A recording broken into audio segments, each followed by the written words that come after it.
Today is part 2 of our talk on the silence and the Buddha. In the first talk we looked at silence from a personal point of view, psychological point of view. And today we're turning to page 13, where we're going to look at a more social aspect of silence in early Buddhism, and also how it relates to how we behave or conduct today. How does silence, what is the significance of silence in our lives, the wholesome aspect, the unwholesome aspect, and so on. Now, here we begin with the very well-known Potaliya Sutta. It's a very wonderful sutta, a very humorous sutta also. Here the Brahmin comes to see the Buddha. Now this Brahmin, he is a very rich man, and what he has done is he has kind of settled his family business. Everything is passed on to his children. In a sense, he's still in charge, but because he doesn't change the way he looks, and he still walks around with his umbrella, dressed in his dhoti and white cloth, but he thinks that he's a holy man. Okay? He's still running the family in a sense, but he thinks he's a holy man. He expects people to call him by some holy man title. So he sees the Buddha, and the Buddha addresses him as the Buddha would anyone. The Buddha addresses him, in this case, he's a house lord, so the Buddha called him house lord. Please sit down, there's a place to sit. So here we see the Buddha, like any teacher of those days, being quite polite, and he will extend good wishes to the guests and invite them to sit down. So we see even the Buddha doing that, even monks doing that. So we as lay people, we should practice this hospitality also. But when the Buddha said house lord, this Brahmin got very angry. Okay, so he doesn't express himself. He remains silent. He got very upset because he says, "Oh, this monk calls me house lord. He doesn't know that I'm a holy man," because he's not a holy man. So the Buddha is calling him as he deserves to be called. So 3 times the Buddha invites him, house lord, please sit down. And 3 times he responded with silence. Okay, so here you can call it the silence of anger, as you like, or it can also be the silence of conceit, because he felt that he's a holy man and he is not. So by the 3rd time, of course, but normally after 3 times you have to say something. You cannot be silent more than that. It's just unacceptable socially in the Buddha's time. So after the 3rd time, he tells the Buddha something like, "I won't sit down. I mean, you're not addressing me properly." And the Buddha says, "Why is that so?" He says, "Well, I'm a holy man." But the Buddha says, "You look just like any other house lord, who owns a house and a family." And then his name is Potaliya. The Potaliya asked the Buddha, "Well, okay, I mean, so can you tell me about who the renunciant is, who a holy man is?" You know, once you ask a Buddha a question like that, you have a long sutta coming after it. and in fact, this is one of the suttas that I studied as a monk in the monks' university, so I have very pleasant memories of it.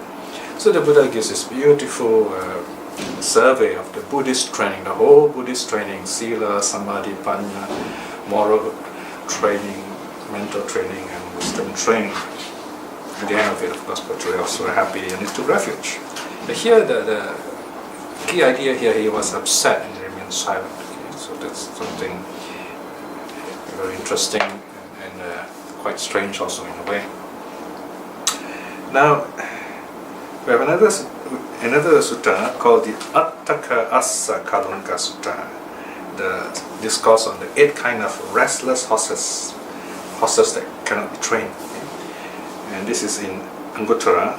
The previous sutta is M54, okay, Potaliya Sutta. And this next sutta, Kalunka Sutta for short, is A8.14. I'm in section 2.1.3 now. So here the Buddha talks about 8 kinds of monks who have broken some rules, and when they are told they become defensive. The idea here is they could be psychologically defensive, that means they do not know that they have done this wrong and they try to defend themselves, or they could be aware they have done something wrong and they're still defending themselves. So in one case, the monk defends himself by not saying anything. He just silent about it, doesn't want to say anything about it, and maybe just walks away. So that's a kind of defensive silence, because if he doesn't say anything, and nobody knows whether he has really done it or not. Probably people thought that he did not do it, and so there's this doubt. But obviously, of course, the wise monks would know by his silence he admits to his fault, because in Buddha's time, if you are silent means it is assent, it's consent, you agree, which we'll come to in a moment. So answering with silence when someone asks you have done something wrong or not need not be the right thing to do in this case, of course. Of course, there's a problem here. In our own time, you find we can be silent, because sometimes it is safer to be silent. So here we can say, in this case, the silence here is a cultural behavior. So we have to decide, when we look at the sutta, is it a cultural behavior or is it a dharma conduct? If it's a dharma conduct, then of course we cannot change it, we should modify it. How do we know if it is a dharma conduct? It's based on the precepts. I mean, you can't change the precept, for example. You can't say, oh, let us just keep only, there are only 4 precepts or only 3 noble truths. We can't change those things. However, if it is cultural, like for example, being silent when someone is accusing you of something, that refers to the monks. So in this case, if we are not monks and someone is accusing us of something which we do not do, especially, and we do not want to start any kind of argumentation, well, it's all right to be silent, because anything we say might be used against us, as I say, in the court of law. So here, we can adjust this kind of teaching accordingly. But this doesn't in any way devalue the sutta teaching. The sutta teaching, you've got to see the whole context, in other words. Because in the case of the silence of this monk who was accused of a fault, it is a very ancient psychological text which is of great interest to the modern mind scientists. That they were amazed that the Buddha could notice such behavior in the monks in terms of defense mechanisms, or what are called unconscious defense mechanisms. You can read the details in this sutta itself, in the translation of A 8.14, that is in SD 7.9. Because the silence of this monk who has committed an offense could be a repressive silence. In other words, he's not even aware he's done something wrong, so he just doesn't know what to say. Right? So it's a very interesting observation here, in other words. Then there's another kind of silence, a deceptive kind of silence. It's a very interesting case here where there's a wanderer, a non-Buddhist, by the name of Sarabha, who became a monk to benefit from the gifts given to the monk. In other words, it's a selfish motive, and also in a sense to spy on the monks, because he's not a Buddhist. He did not become a monk out of faith, so he was just there to spy on the Buddhists to get some free ride, as we say. His name was Sarabha. So he was silent on the real reason for becoming a monk. This is called the silence of contempt, especially when the Buddha asked him about his training, okay, how well trained are you, have you finished your training as a monk? He could not answer, he refused to answer. Anyway, in the end, when his own colleagues found out, he felt very guilty, very bad about it, and he got a good tongue lashing from his own friends. So this is a very humorous case where someone tries to smuggle himself into the Buddhist monks' community, if you like. Okay? Now next we have what's called the silence of distance, 2.2. And this is called social distance or emotional distance. Now a monastic, as a rule, has to keep social distance from non-monastics. But in a sense, they should keep social distance from other monastics also. I mean, they cannot, they should not, they're not allowed to socialize. They do not become monks to socialize. It's not a social club. It is training for renunciation, in other words. It doesn't mean they should not be friendly with each other either. In other words, the monks should be friendly with each other, but without socializing, without fraternizing, so to speak. In other words, there should not be social intimacy in that sense. Spiritual closeness, yes, but not social intimacy. The reason is so that they do not get into any kind of wrongful conduct, behavior, and so on. For example, that is the reason why you find if the monk keeps to the rules, the protocol, if you like, he would not shake hands with anyone, definitely not with the lady, because it would be touching the woman. But this does create a bit of a problem, because if a monk were to, let's say, travel in a bus, then he has to sit down. It would be very awkward for him to stand. But in Thailand there are provisions. For example, if you live in Thailand, you know the last seat, the back seat, the long seat at the back is usually reserved for the monks. It is the buses in the city. So a monk is very careful never to board a crowded bus, because then you'll be very uncomfortable, you'll be touching people. So this is where a monk will never go to Japan and go to one of those crowded trains, when they push people like sardines to the train. They wouldn't do that. So here, there was one occasion I got myself to quite an embarrassing situation. I was very new in Bangkok. I had to go to class in the monks' university. So I boarded this bus, and it was crowded. And suddenly people started, shuffling around, and they got up, and then I sat down. Then I realized, I asked my friends back in the monastery, I said, why did they do that? I said, well, we normally don't go into a bus that's crowded, because people will give you your seat, but then it's very difficult for them. So there's a very interesting cultural aspects in Thailand, where they give a place for the monks, and the monks are careful not to abuse such a privilege. So anyway, it's about space. But here we're talking about silence, right? So this distance is very important. In other words, there are certain things a monk would not talk with you about, and I think you should not talk about certain things with the monks, worldly things, intimate things, and so on. Except perhaps by way of counseling. But even then, from my understanding, I think it's not proper, let's say, to go to a monk to talk about marriage problems, sexual problems, things which a monk has taken a vow not to indulge in. It would be quite difficult and embarrassing for the monk. Although we might say, oh, if he's enlightened, he wouldn't be troubled. But I think as a rule, out of respect, we should not ask them such problems, unless there is the community present. In other words, you have other people present. So it's not a one-to-one, because in counseling, it's a one-to-one affair. And if you talk in that way on a one-to-one as counseling, the monk again breaks another rule, which is called aniyata, meaning undetermined rule.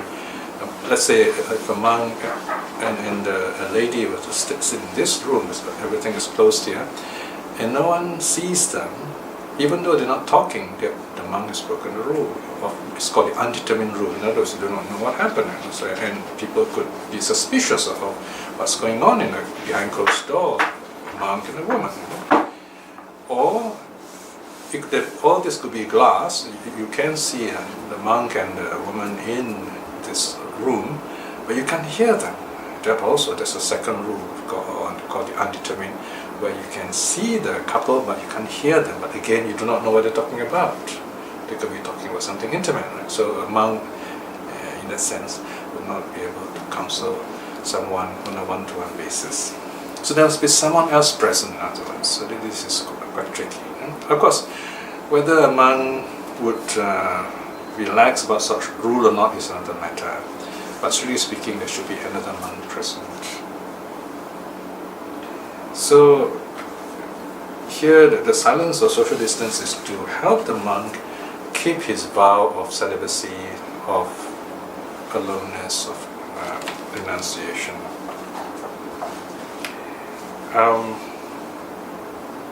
Here we have a very amusing story of another Brahmin called Swana Danda.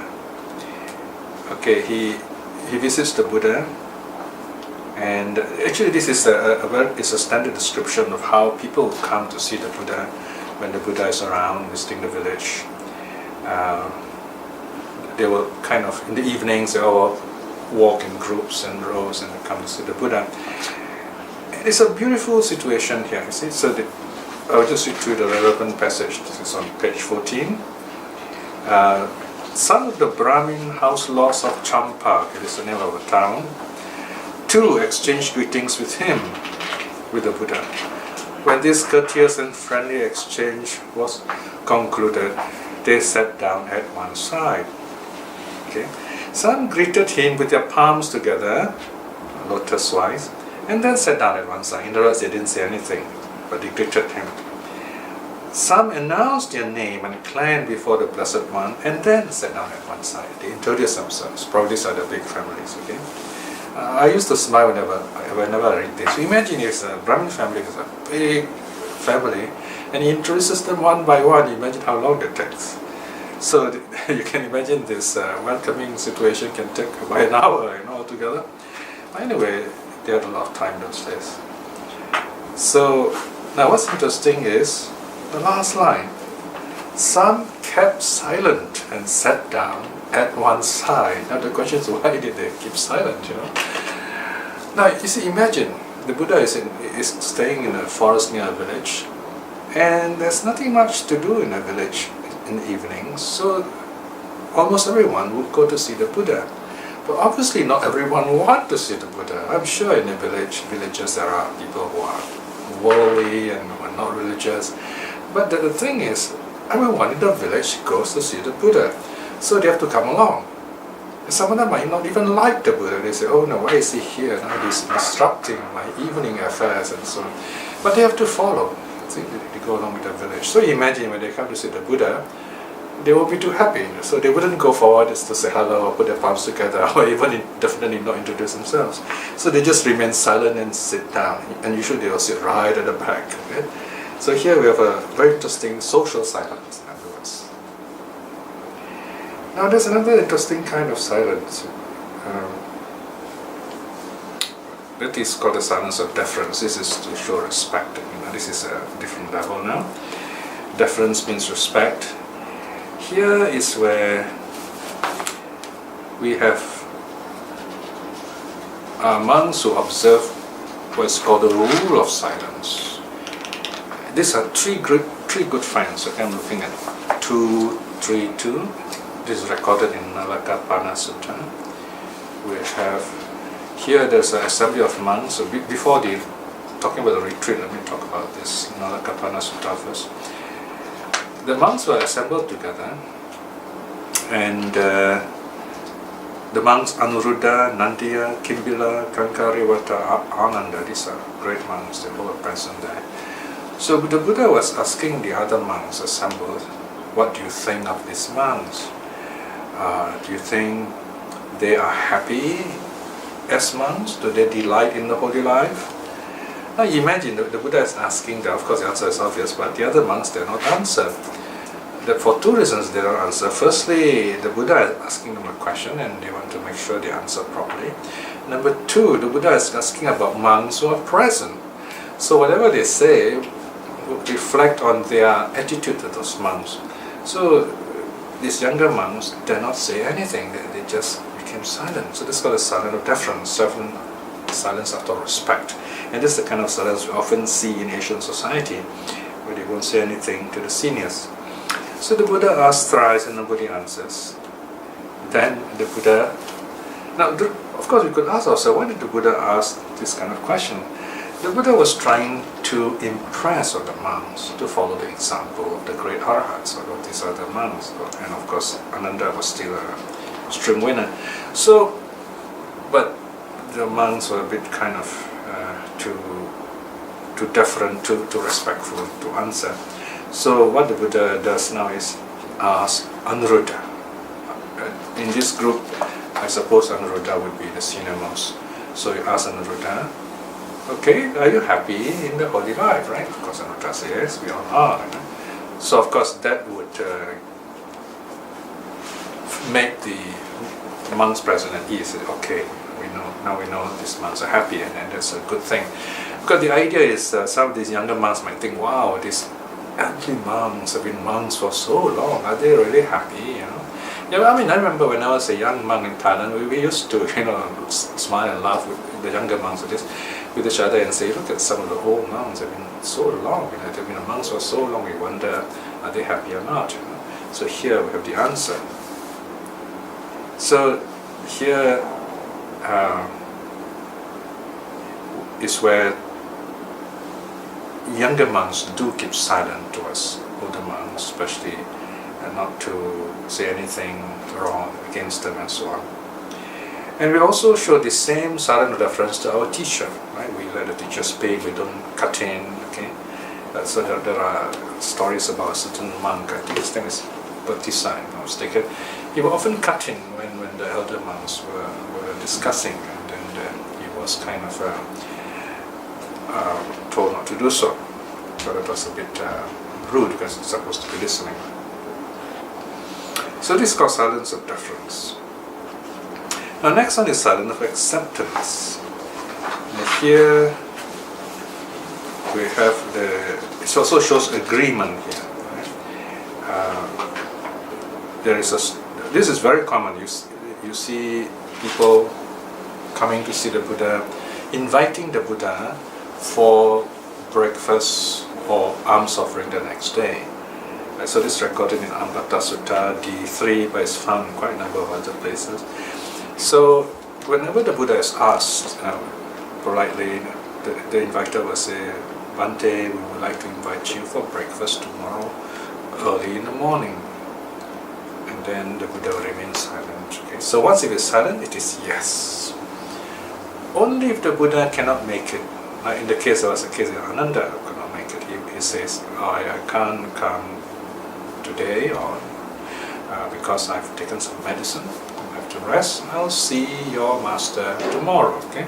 So if they cannot fulfill the invitation, they will say so. Silence means, yes, I accept your invitation. This is with the monks. Okay? Now what's interesting is, I don't think this is practiced today at all. I mean, if you go to a monk today and you invited a monk for dana, he's sure to ask you when and so on, how many months, right? So again, as I said, this is a cultural aspect, so this is adjustable, because it's not in Singapore culture to be silent. They regard silence as confounding, as even impolite. So normally the monks would answer yes or no. But in the Buddha's time, we see the Buddha remaining silent. In other words, here the idea is not to show excitement, oh yes, we're going to go for lunch, something like that. So it's just calmly, okay, we accept it. Of course the monks rejoice, but they don't say anything about it. Same thing when the Buddha or the monks are invited to go to a certain place. For example, we have the Arya Pariyesana Sutta, where a group of monks comes along and tells Ananda, he says, we've not seen the Buddha for a long time. Is there a chance we could listen to the Buddha teaching the Dharma?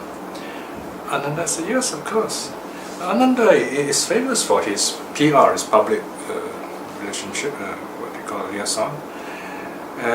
So what he does is that he would invite the Buddha and says, but before that he tells the monks, he says, okay, tomorrow or such a date, you go to this place. So in this case, it's Ramaka's hermitage. He says you go there. So he actually arranges the place first because he knows the Buddha would go there if he tells the Buddha so.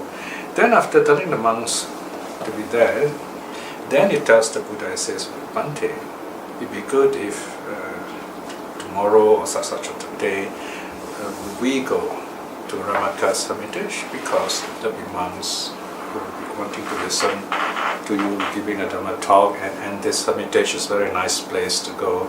It's very peaceful and so on. And Buddha also will say, when the Buddha will be silent, that means yes, that means yes.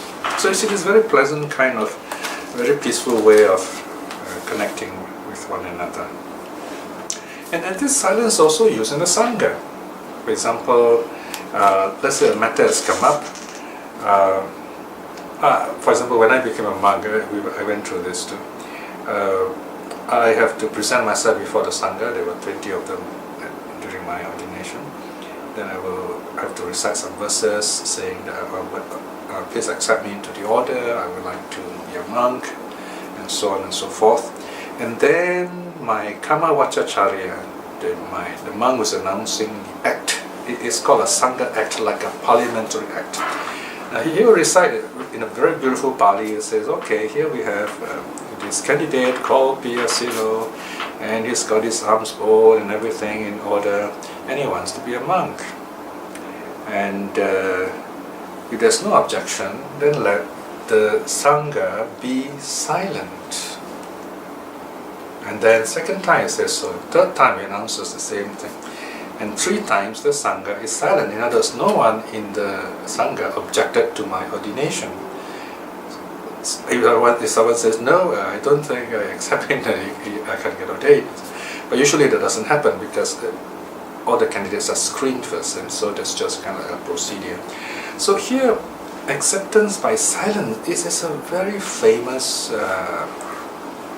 method of consent in ancient law.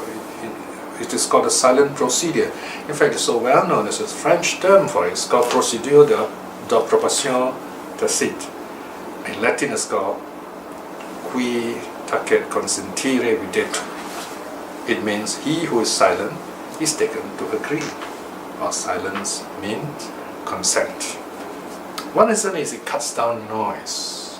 I mean, imagine you have a huge, big community of monks or priests, and they're supposed to, if they say something, it'll be very loud. So the procedure will be, if you all agree, be silent. If you object, voice yourself.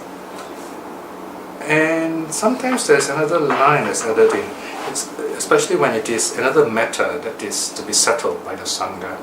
Then the announcer will say, if no one objects to this matter, then please be silent.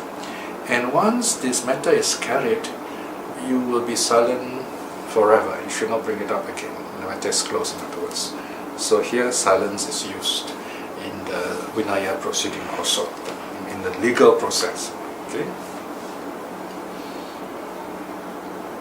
Then another kind of social silence is called the silence of decorum, of good behavior. Like when the monks go out to collect alms food. Now this is where it is wrong to say monks are beggars, because they never beg. They don't say anything at all when they go out to collect alms food. In fact, they keep to the rule of silence. They're not supposed to say anything. But I did have to talk once, remember, as a novice when I was in Bangkok, because the donor talked to me. He asked, where are you from? I've not seen you around here. I was a Malaysian then. I was in Bangkok. So I have to tell this person that I'm from Malaysia. And so we do have a short social chat at the time. But that's out of politeness. I have to break the silence and just talk to this donor just to make her happy.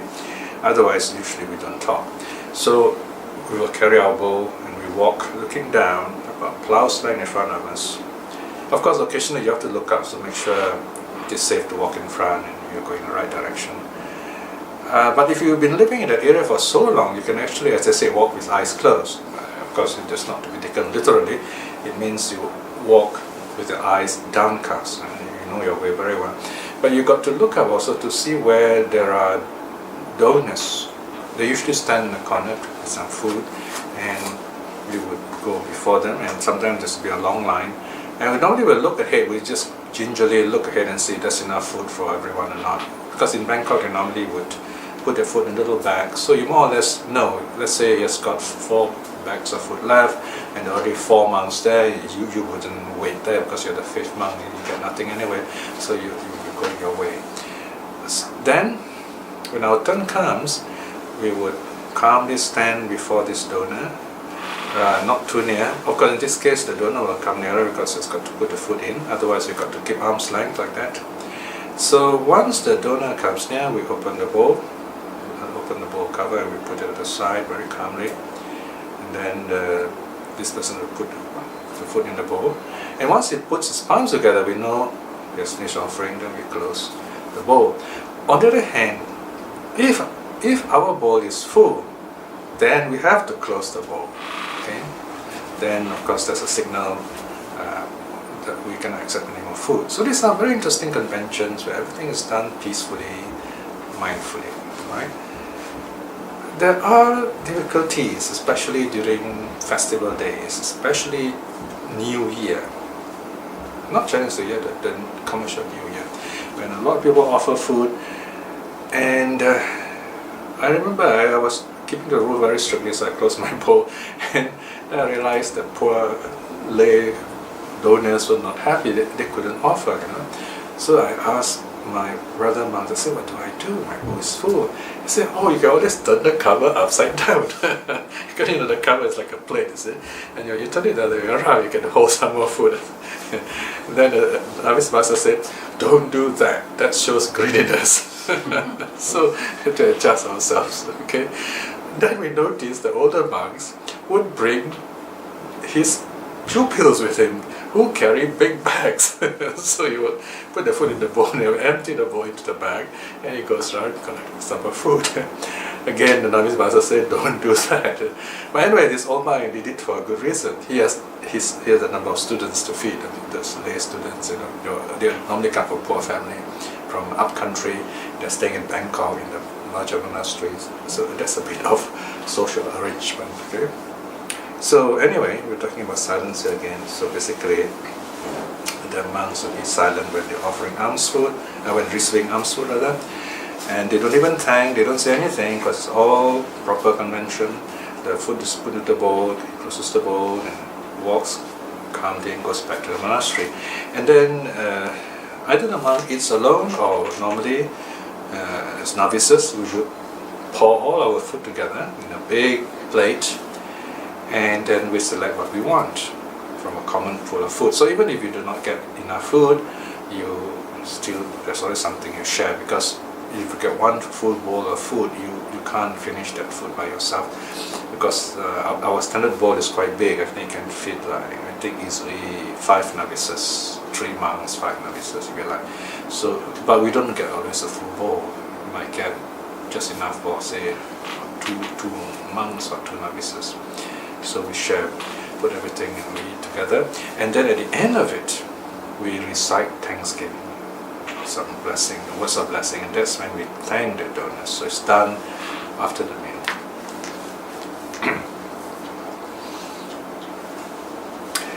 There's a very interesting, very beautiful story here called the Devahita Sutta, S713, when the Buddha was ill and he was looked after by Upawana, and the Buddha says that he is not well and he needs some warm water and some medicine.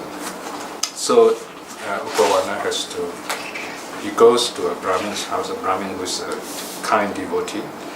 So what he does is, when Upawana reaches the door, he stands quietly outside. He doesn't stand right in front of the door, but he stands at the side. This Brahmin sees him and one knows the signal, so he goes to Upawana and says, what can I do for you? And that's when Upawana says, well, the Buddha is sick. And then Upawana says, okay, I know what to do. And Upawana prepares everything, and then he's very impressed with Devahita, very calm monk, So then after that, I'm sure there are some teachings also given, because this is a sutta named after this Brahmin by the name of Devahita.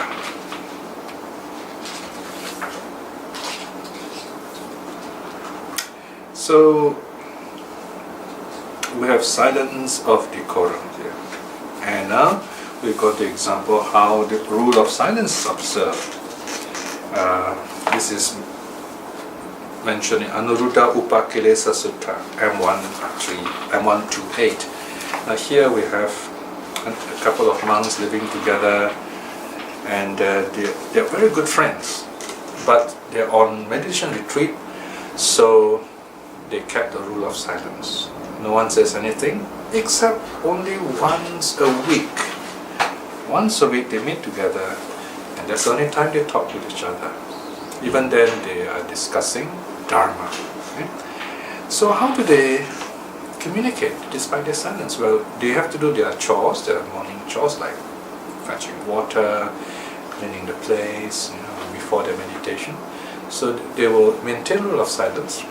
So they will communicate with each other through signals, hand signals, a very simple gesture. In other words, although they don't talk, they're still aware of each other through simple signals. So this is a very interesting way how the rule of silence is kept. Okay, I'm mentioning this kind of silence. Now we don't call this noble silence. So out of respect for noble silence, I think we should not put up signs, noble silence, on the walls of meditation retreats, okay? Because noble silence refers to meditation. Well, I suppose if you regard the term noble silence as meditation, yeah, I suppose you can do that. But you must remember, when we talk of noble silence, silence refers to the third level of meditation, third jhana actually. But generally speaking, we can also, on the social level, say, when the Buddha tells the monks, when you're gathered together, either you maintain noble silence or speak the Dharma. Here we can say, strictly speaking, noble silence would mean jhana. Okay? Broadly, it can mean meditation. So I suppose in that sense, you can say, please keep noble silence. But the meaning is not just not talking. It means you should also practice meditation. So in other words, you definitely should not hang that noble silence sign in the kitchen, for example. Nobody meditates in the kitchen unless there's nobody around. So just say, please be quiet, or just be silent. So in other words, you should understand the meaning of terms properly and not kind of simply use them in the wrong way. Now we have interesting set of stories about Anathapindika. That's 2.7. Now Anathapindika, as you know, was the Buddha's main supporter. He was a very devout supporter. And he cares a lot about the Buddha. In fact, he thinks the Buddha is such a delicate prince, that he should not trouble the Buddha with any questions. So he never asked the Buddha any questions. And he's afraid that because he is a regular donor, he feels that even if he asks a simple question or a difficult question, the Buddha is obliged to answer. So out of this silence of concern, if you like, silence of love even, he doesn't ask the Buddha any question at all whenever he goes there. He will just go there, bow down, and then sit down quietly and listen whatever the Buddha has to say. But what he doesn't realize this, the Buddha is reading his mind, and Buddha thinks, oh, this Anathapindika thinks that it is a trouble for him to ask me questions, but I've gone through so many lives of struggle and so on. I don't need any kind of, what do you call this, given special motherly treatment or fatherly treatment. I could well take care of myself, the Buddha thought. So what the Buddha does is, he would read Anathapindika's mind and then talk about whatever doubt Anathapindika may have at that time. For example, on one occasion, Anathapindika comes with 500 of his followers, 500 friends. Then that day, the Buddha taught him very interesting sutta to Anathapindika and the 500 lay disciples. He told the Anathapindika in the assembly, he says, now you all are great donors, you have been supporting the Sangha, but remember, even as lay people, you should meditate, you should go on retreat, not just give dharma. So this is where, remember, sometimes certain monks, certain teachers who are not well studied in the suttas, maybe they feel they'll be worried lay people are not helping enough in the temple. They might, I've heard this at least one report where this person says, laymen should not meditate. No one should say this is wrong. There's nowhere in the suttas the Buddha said this, that laymen should not meditate. On the contrary, the Buddha gave this teaching to Anathapindika and the 500 followers, that laymen should go on retreat too. Okay, so this is one of the occasions for the teaching to Anathapindika. Now, in fact, Anathapindika was not silent all the time. There were at least 2 occasions where Anathapindika did ask the Buddha questions. The first occasion is, this is in section 272.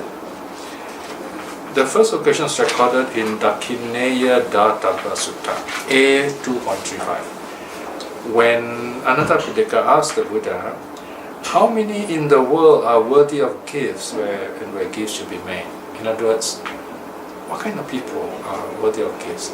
And the Buddha's answer says there are two kinds, that is the learner and the non-learner. The learner and the non-learner. The learners are of course, but the non-learner is the Arhat. Okay? And the non-learner are the other three kinds of saints, the stream winner, once-returner, non-returner. In fact, this is the term for Dakineya. Okay? You find in the reflection of the Sangha, one of the qualities of the monk is Dakineya, that they are worthy of offerings given to a teacher. Right? So this is the meaning here. Now the second occasion Anathapindika asked the Buddha a question is about the marriage of his daughter Chula Subhata to Uga, the son of the set of the city of Uga. Right? So he did ask the Buddha about it, questions. And so he did ask the Buddha questions, but not very rarely. There's another interesting story in the Vinaya, in one of the earlier years, where it is recorded Anathapindika invited the Buddha to spend retreat in Savatthi. Savatthi is a city where Anathapindika lives. Now the Buddha, in a way, turned it down, but the way the Buddha said it is very interesting. The Buddha replies and says, "Indeed, House Lord, the Tathagatas delight in solitude." So he didn't say yes, because if he said yes, he would be silent. But here it says, the Buddhas delight in solitude. So here, Anathapindika, being very wise, very sharp, he understood what the Buddha means. So he at once replies, he says, "It is well understood, Lord. It is well understood, well fairer." Now the question is, what does this mean? He takes it to mean what the Buddha is saying is, in Savatthi, which is a big city, there are no suitable place to observe retreat for that time. So what Anathapindika did was he got ready the vihara so that in the future the Buddha and the monks could stay there. And indeed, for the last 25 years of the Buddha's ministry, the Buddha stayed very often in the Jetavana, that is Anathapindika's monastery, and then there's one more on the east side of the city called Eastern Park. So these are the two places the Buddha spent the most time in the last 25 years of his life. Now, talking about this kind of silence, there's one more social silence called strategic silence. Okay? That is where there is this young man called Rattapala, and he wanted to become a monk, but his family objected. But he was very persistent. This is something like out of the Hindi movies, okay? So he refused to take no for an answer, so he went on something like a hunger strike. He sat down on the floor and refused to budge until the family said yes. Of course, happily the family said, "Okay, we can't see you striding on the floor, so you can be a monk." So his silent strategy worked, and he was allowed to be a monk. All right. Okay, so we finished section 2 there. Now we come to the third part. Okay, we finish off for today. This third part is silence as a skillful means. Silence at the right time. Right. So there are generally two kinds of silence. You can say a silence which is right or a silence which is wrong. There's a right time to be silent, or there's a wrong time to be silent, in other words. And what about the right time to be silent? This is one of the ways of answering a question. Okay. 4 ways of answering a question are given in the Panha Vyakarana Sutta, A 442. Here the Buddha says there are 4 ways to answer when we ask a question. Firstly, the question is to be answered categorically. Secondly, answered analytically. Third, answered by a counter question. And fourth, the question is to be set aside. This is the one number 4. Now let's look at all of them briefly. What is meant by a categorical question? This kind of question has basically a yes or no for an answer, or there is a short and clear single sentence answer, if you like.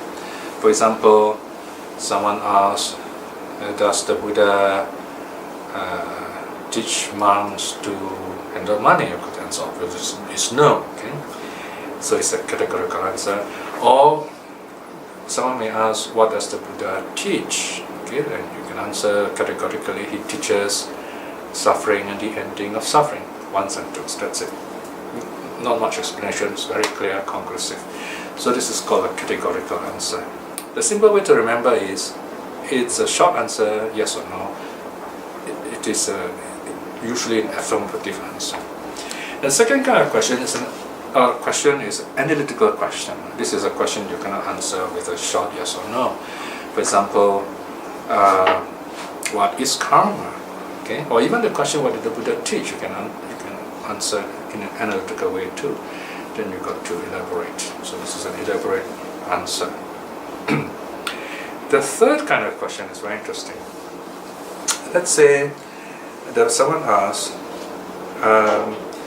the eye and the ear, are they the same? Well, then you have to answer, it depends on how you look at it. If you say, in terms of impermanence, yes, both are impermanent, yes, they're the same. But you talk about function, okay, the eye functions one way and the ear functions another way, so you cannot answer in one way, so you have to ask the question, what do you mean by it, or what is it that you want to know? Okay, so this is where you need a counter question to focus which area the questioner is interested in. Now, what interests us today, especially, is the question 4, question to be put aside. Someone comes along and asks,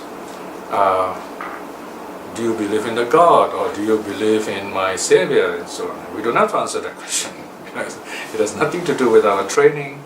It's not going to help us in any way, or worse, it's going to waste our time and we might get into a fight. Right? So you can, of course, be silent, or you can say, I'm sorry, I do not want to talk about it. I once did justice. I just said, no, I'm not going to talk about it. And the evangelist suddenly got a shock. He did not know anyone in Singapore or Asia maybe would answer in that way. Because we tend to get excited when a white evangelist comes along and asks us questions like that, and we like, either we will listen and try to contribute philosophically, or we get up in arms and we really want to defend the culture of the religion and then try to knock down the evangelist. But I told this moment, I said, I'm sorry, I just do not want to talk to you. If you don't mind, I'd like to sit quietly. And I was in the train sitting, and he came down and sat beside me. So I said, no, I'm not going to talk to you. And he says, why not? I said, must I talk to you? And then he got a little annoyed later on, and there were a few other exchanges. And he said, there's something wrong with you. I said, that's uncalled for. You don't come here to someone's country and tell a local person something wrong with you, and I think it's something else you should learn. So they're not used to the idea when you say no to them. Something's wrong there, isn't it? So in the Indian culture, at least in Buddhist culture, it's okay to say no. It's okay to say, I do not want to discuss this matter, and we should accept it. There's something wrong in that, right? Because the idea is we do not want to get into any kind of squabble or unpleasant exchange of words. So this is the skillful silence of the 4th kind here, right? And then there is the silence of compassion. Here we have a beautiful story where you remember this Malika died, and she recalls some very unhappy incident in her life. She is a very good woman, but she made some silly mistakes, and she felt very guilty about it. So she was reborn in suffering state in hell for 7 days, 7 earth days, but those are very long years in hell. So the poor king Pasenadi was very sad and wanted to ask the Buddha, where was she reborn? And this poor king, as you know, he's a very emotional king, and with the loss of the queen, and he's really unsettled. very unhappy and in a shock. So can you imagine if the Buddha were to say, Queen Malika is reborn in a suffering state? I mean, he would get a shock, maybe lose faith. So the Buddha kind of changed the subject every time the question was asked. So for 7 days, the king forgets to ask the question. The Buddha talked about other things. Then on the 7th day, Queen Malika's karma was exhausted, and then she came out from the suffering state and was reborn into Siddha heavens. And then the king asked the Buddha, and this time the Buddha answered and said, well, the queen is reborn into Siddha heaven. Okay, so there you are. For 7 days, the Buddha remained silent for the benefit of the king. Okay, so that doesn't have to worry unnecessarily. This is where, as Dharma teachers, or even as Buddhists, we can be skillful in how we teach the Dharma. Sometimes people are not ready for certain teachings. Remember last week's talk, the previous talk, where Vacchagotta asked the Buddha, is there a soul? The Buddha remains silent. Is there no soul? Then the Buddha remains silent. Because either way, he answers, it will affect one party or the other. So the Buddha remains silent. So in other words, there are some kind of questions we should not answer too hastily. We should teach the basic things first. Only when the person is ready, we go on to teach those more difficult topics which can be controversial. Okay, so this is where we have one more case of silence where the Buddha maintained his silence, and he was walking to see Angulimala, was heading to see this very dangerous serial killer. And the Buddha did not talk to anyone. He was walking to the villages, and everyone who saw him said, Bhante, do not go there. He's a very dangerous killer, you know. But the Buddha just didn't say anything.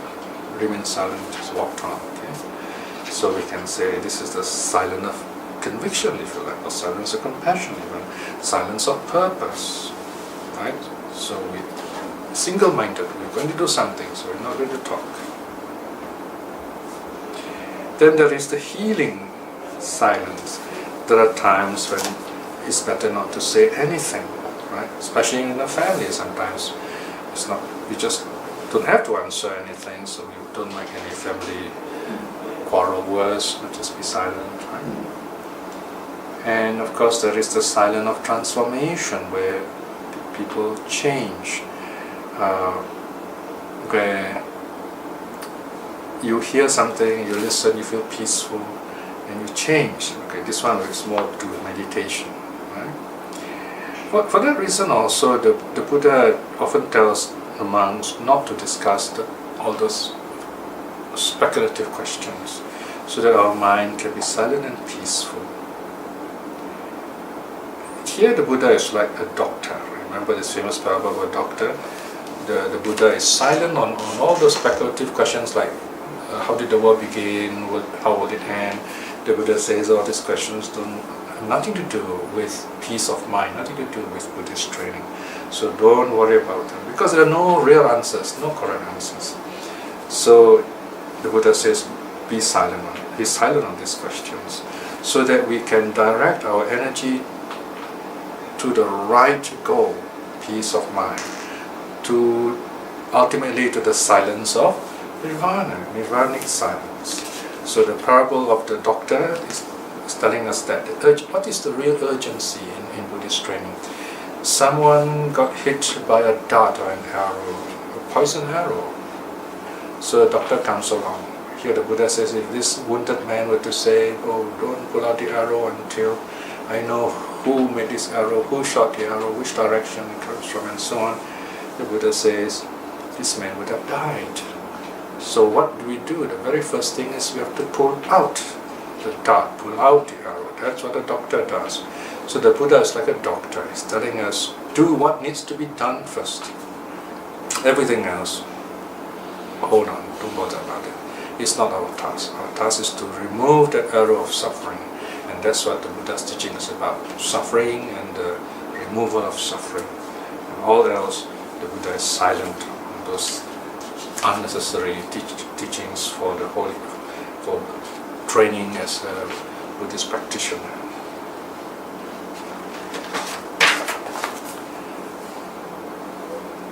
also we have come to the end of part 2. Right? So next week in the lesson we finish off with the third part where we talk about silence and time. Okay, we will do a short reflection to conclude this today's talk. In today's study, we are reminded of the value of speech, the value of our minds, the value of time even, that we should direct our mental energies to listen to the Dharma and not to be distracted by unnecessary speculative talk, because such talks may be interesting but they distract us, they deplete our energy, and we won't be able to focus, to meditate, to really find out the real truth, the truth of suffering and overcoming suffering. So this is where we must remember as Buddhists, what is our purpose in taking up the training? Number one is to calm our body and speech so that we can be at peace with our minds. Silence our body, silence of speech, silence of the mind. Then we are at peace with ourselves, then we begin to understand the nature of suffering, then we are ready to overcome it and live more happily. Reflecting in this way is very good karma. But the power of such karma and many other good deeds we have done, keeping the precepts, practicing meditation, listening to Dhamma talks, practicing generosity, and many other good practices, may we attain spiritual liberation in this life itself. May we aspire at least to attain stream winning in this life itself. In this moment of peace, let us send out our loving kindness to all our loved ones, to all Dhamma practitioners, to all teachers, that they may be well and happy, grow in wisdom. In this moment of peace also, let us send out our loving kindness to all those people whom the Dharma have not touched, so that they too will see the Dharma and awaken to true reality. May all beings be well and happy. Sadhu, sadhu, sadhu.